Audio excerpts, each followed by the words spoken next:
नमस्कार, live series के नए बुलेटिन नंबर में आपका स्वागत है। आपके साथ मैं मुस्कान। खबरों की शुरुआत करेंगे, लेकिन उससे पहले एक नजर डालते हैं आज की सुर्खियों पे। बीपीएससी टीआरई 4 को लेकर मंत्री का बड़ा बयान। 78,000 स्कूल अपग्रेड होंगे। जेडीयू प्रवक्ता का भवन निर्माण को लेकर पत्र। राबड़ी देवी पर बड़ा सवाल। पटना में असिस्टेंट इंजीनियर बहाली को लेकर हंगामा। सहरसा में 31 दिसंबर में होगी भूमि सुधार जन कल्याण संवाद। पीएम मोदी से मिलने के बाद बीजेपी प्रदेश अध्यक्ष का बड़ा बयान। मंत्री ने की पथ निर्माण विभाग की समीक्षा। भ्रष्टाचार पर बोले, दरभंगा एयरपोर्ट तक के लिए बनेगा 4 लेन रोड। बीपीएससी एईटीओ परीक्षा स्थगित। बीपीएससी ने जारी किया पत्र। रोहतास में भूमि विवाद में फायरिंग। इलाके में सनसनी। बिहार में ठंड का कहर। 20 जिलों के लिए मौसम विभाग का अलर्ट। खबरें विस्तार से।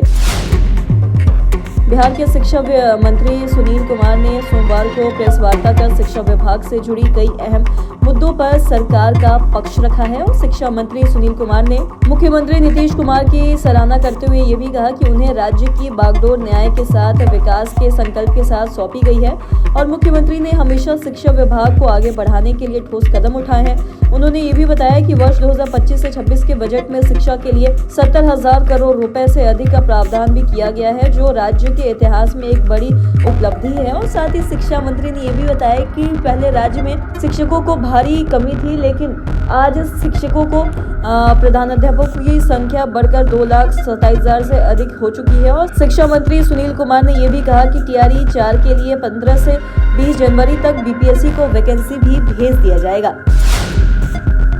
जेडीयू के नेता नीरज कुमार ने सोशल मीडिया पर पोस्ट और भवन निर्माण विभाग को पत्र लिखकर बिहार विधान परिषद में नेता प्रतिपक्ष राबड़ी देवी के नाम से आवंटित सरकारी आवास को लेकर गंभीर सवाल उठाए हैं। और उन्होंने ये भी लिखा है कि वर्ष 2006 से राबड़ी देवी और उनका परिवार 10 सर्कुलर रोड स्थित सरकारी आवास में निवासरत रहा और इस दौरान विभाग द्वारा उपलब्ध कराई गई सभी सुविधाओं और सामग्रियों को पूरी जानकारी उन्हें दी। और साथ ही नीरज कुमार ने यह भी कहा है कि विभागीय नियमों के अनुसार आवास खाली करते समय सरकारी संपत्तियों को सुरक्षित और साथ ही यथास्थिति विभाग को स्पुर्दा किया जाना चाहिए। और साथ ही नीरज कुमार ने यह भी कहा है कि सरकारी आवासों में पंखा, फर्श, एसी, फर्नीचर, बाथरूम और साथ ही फिटिंग, गीजर, कमोड और पर्दे समेत कई सामग्रियां विभाग की ओर से उपलब्ध कराई जाती है, जिनकी सुरक्षित रहना विभाग की जिम्मेदारी है।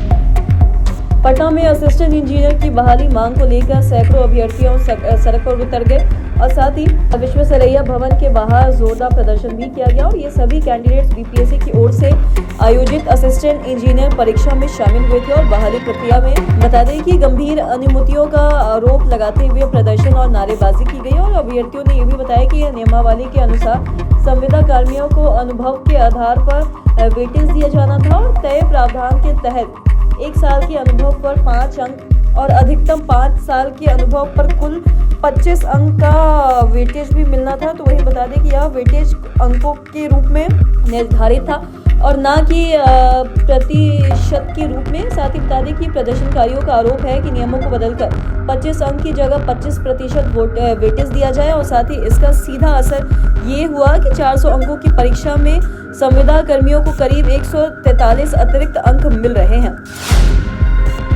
डिप्टी सीएम विजय कुमार सिन्हा ने भूमाफिया और साथ ही राजस्व एवं भूमि सुधार विभाग के लापरवाह अधिकारियों को टारगेट पर ले लिया है। और साथ ही मुजफ्फरपुर पूर्णिया के बाद अब उनका अगला भूमि सुधार जन कल्याण संवाद कार्यक्रम आगामी 31 दिसंबर को सहरसा में होने जा रहा है। और साथ ही बिहार में भूमाफिया, जमीन के दलालों और साथ ही राजस्व एवं भूमि सुधार विभाग में व्यापक भ्रष्टाचार के खिलाफ मोर्चा खोल चुके डिप्टी सीएम विजय कुमार सिन्हा ने कहा है कि सरकारी जमीन के साथ किसी भी प्रकार की धोखाधड़ी और चालबाजी बर्दाश्त नहीं की जाएगी। और साथ ही सरकारी जमीनों को बेचने वाले भू माफियाओं के खिलाफ तो एक्शन होगा ही। माफियाओं से साठ गांठ रखने वाले विभाग के अधिकारियों को भी नहीं बख्शा जाएगा। और साथ ही भूमि सुधार जन कल्याण संवाद के माध्यम से उप मुख्यमंत्री विजय कुमार सिन्हा की मंशा है कि दाखिल खारिज, परिमार्जन, पल्स और साथ ही ई मापी समेत अन्य सभी ऑनलाइन सेवाएं आम लोगों को समय पर सीमा में उपलब्ध हो।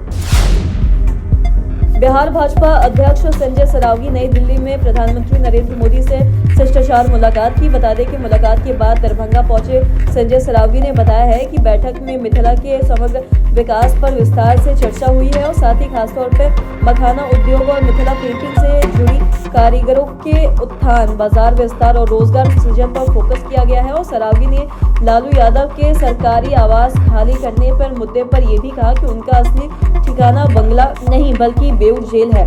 उन्होंने ये भी कहा कि जनता सब जानती है और कानून अपना काम करेगी। और साथ ही बंगाल और असम विधानसभा चुनाव को लेकर सरावगी ने भाजपा की जीत का भी दावा किया है। और साथ ही ये भी कहा है कि भाजपा प्रदेश अध्यक्ष ने कहा कि पार्टी विकास, सुरक्षा और सांस्कृतिक विरासत के संरक्षण के मुद्दों पर मजबूती से आगे बढ़ रही है।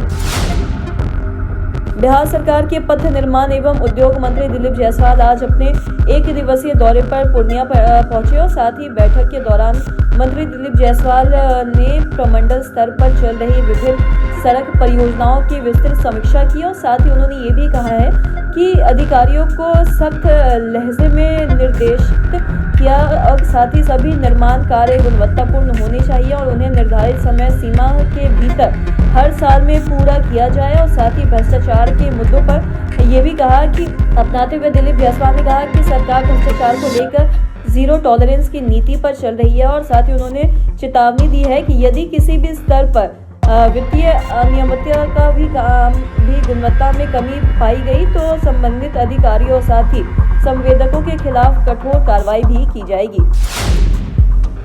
जेडीयू के वरिष्ठ नेता और राज्यसभा सांसद संजय झा ने केंद्रीय सड़क परिवहन एवं राजमार्ग मंत्री नितिन गडकरी को एक पत्र लिखकर दरभंगा एयरपोर्ट को बेहतर सड़क सुविधा देने की मांग की है। और उन्होंने ये भी कहा है कि दरभंगा हवाई अड्डे पर बने हुए सिविल एनक्लेव को NH 27 से जोड़ने के लिए बिना रुकावट वाली और साथ ही सुरक्षित 4 लेन सड़क बेहद ही जरूरी है। और संजय झा ने पत्र में ये भी बताया कि मिथिलांचल और साथ ही आसपास के इलाकों में बड़ी संख्या में लोग दरभंगा एयरपोर्ट का इस्तेमाल कर रहे हैं और साथ ही यात्रियों की संख्या लगातार बढ़ भी रही है, लेकिन मौजूदा सड़क व्यवस्था अब पर्याप्त नहीं रह गई है और इसी की वजह से अक्सर जाम लगता है और सुरक्षा की परेशानी होती है और साथ ही यात्रियों को देर का सामना भी करना पड़ता है। उन्होंने ये भी कहा कि उत्तर बिहार में दरभंगा एयरपोर्ट का एक अहम और तेजी से उभरता हुआ हवाई अड्डा केंद्र बन रहा है और आने वाले समय में यात्रियों की संख्या और भी ज्यादा बढ़ेगी।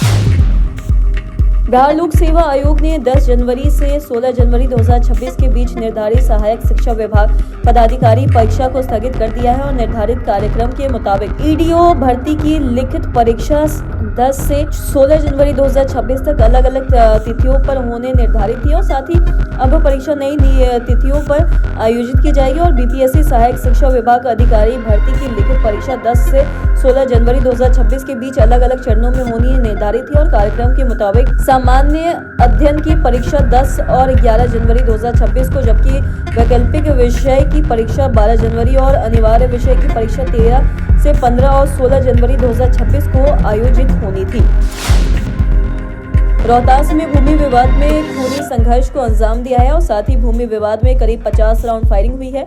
इस घटना में एक युवक की मौत हो गई और वहीं इस घटना में पुलिस ने करीब 1 दर्जन लोगों को गिरफ्तार भी कर लिया है और मामला रोहतास जिले के नसरीगंज थाना क्षेत्र अंतर्गत लाला अतमी गांव का है, जहां भूमि विवाद को लेकर 2 पक्षों के बीच हुई फायरिंग और पथराव का वीडियो सामने आया है और इस हिंसक घटना में अरविंद सिंह नामक युवक की गोली मारकर हत्या कर दी गई और पूरी वारदात का वीडियो सामने आने के बाद इलाके में हड़कंप मच गया है और घटना के दौरान इलाके में अफरा तफरी का भी माहौल बना रहा और पुलिस ने मामले में त्वरित कार्रवाई करते हुए कई लोगों को हिरासत में लेकर पूछताछ भी शुरू कर दी और मौके से कई देसी कट्टा भी बरामद किए गए।